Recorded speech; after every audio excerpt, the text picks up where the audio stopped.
Welcome back to Blue's Garden, my garden harvest recap for 2023. Around the end of the year, I start planning for the next coming year. This year, I planted my onion on February 15th. A week later, you start to see them coming up. My peppers on the same day, February 15th.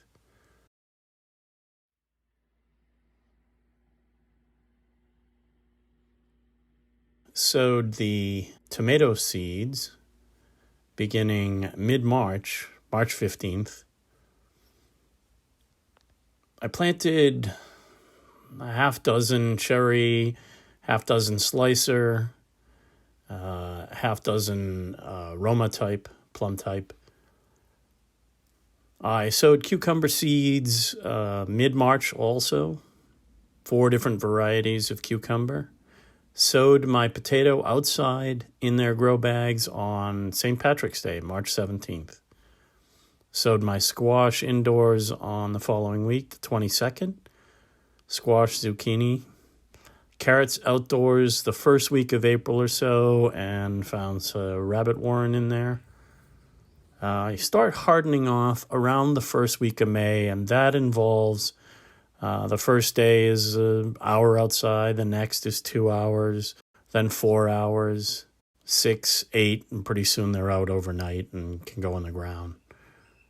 Early to mid-May, you start seeing everything taking root and doing well. These are some pepper plants that started greening up. By July, you start seeing peppers, and you start seeing some cucumbers start happening. By mid-July, I actually start seeing raspberries, and I'm picking about a half a bowl a day. By the end of July, I'm picking tomato. Tons and tons of cherry tomato came in. Some were much more successful than others. I definitely love that mushroom basket, which is the one with all the slightly greenish tops. But I got some sweet banana pepper, and I measure everything. I try and measure all of my harvest, every single bit, even if it's only 1 or 2 cherry tomatoes. I like to keep track. I like to see which varieties do better than others.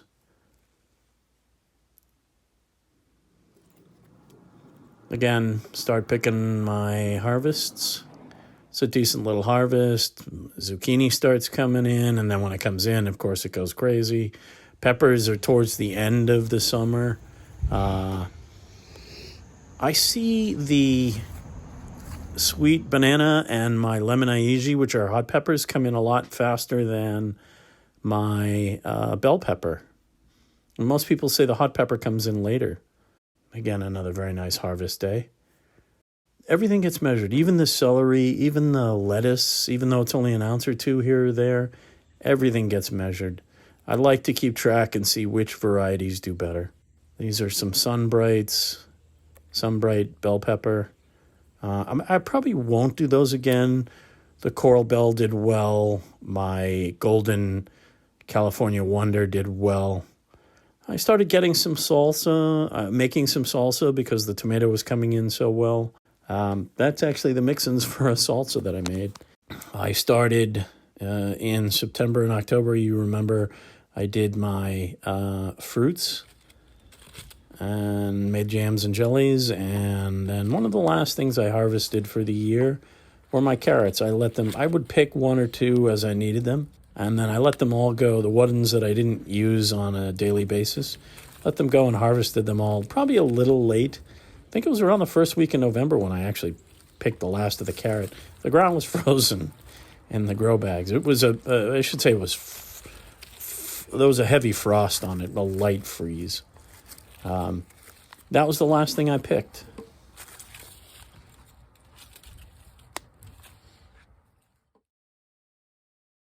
And again, I mentioned this, I keep track of everything, and I compared it to last year. I found some big surprises on what did well and what didn't do well, and I find that keeping track of each variety and how much the yield is per plant and also total harvest really helps me make decisions when it's planting time.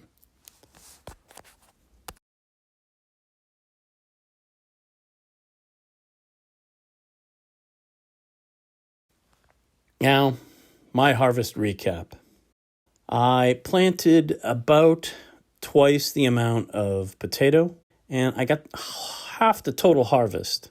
I planted about 1.5 times the amount of tomato, and I got 2/3 of the yield per plant that I did last year, except for my Roma, which did fantastic. I planted twice the pepper, and again, 2/3 the amount, except for the lemon aiji, twice the cucumber, and half the yield, twice the onion. I think the fertilizers were all washed away. Twice the zucchini and about 2/3 the yield. Great yield for my squash. Delicata failed. Planted about twice the carrot and got about the same yield compared to last year. My herbs I seem to have dialed in. I get the same yield every year, and that's been the longest growing thing. My jellies and jams did fantastic. I got liqueur, and I got 2.5 times the sauce that I normally do. Stay tuned for my planning for 2024. You'll see what varieties I keep and which varieties I drop. Thanks, and don't forget to like and subscribe for more Blues Garden Tips.